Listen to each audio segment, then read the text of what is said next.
Vous allez dans un navigateur web et vous allez chercher ce moteur de recherche bing.com.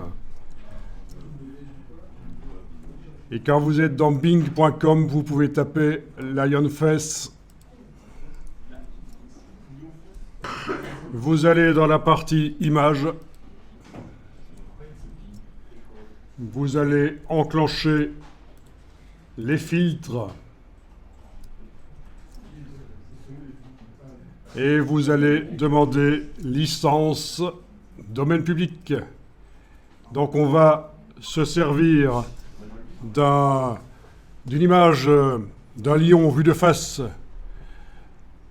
en tant que modèle, mais malgré tout, je démarre d'une image qui n'est pas sous copyright, parce que si on fait un dessin d'après une image qui est sous copyright et que quelqu'un arrive à prouver en superposant votre dessin à l'image que vous avez utilisé l'image, vous êtes mal. Donc faites attention, même quand c'est juste un modèle, il vaut mieux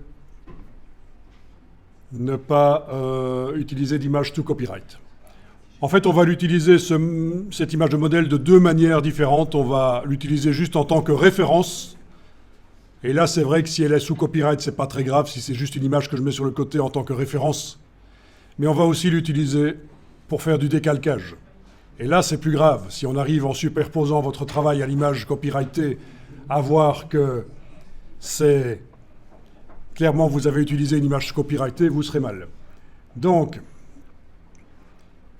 j'imagine que vous trouvez des images de lions. Alors, il y en a qui sont à toutes les tailles, en fait. Pas toujours très précis, comme on le voit ici. 578 sur 615, c'est pas très précis. Mais ça peut malgré tout servir, parce que c'est juste une référence et une source de décalcage ensuite. Donc, on va faire ça.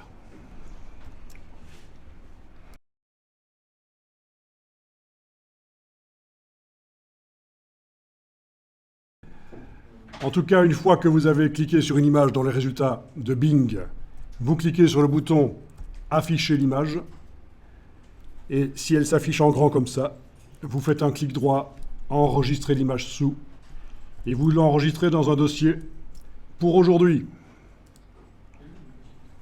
C'est du JPEG donc. Donc voilà, pour trouver l'image, vous avez utilisé le lien bit.ly que je vous ai fourni, qui est juste un raccourci de l'URL plus complexe qu'on voit là au-dessus.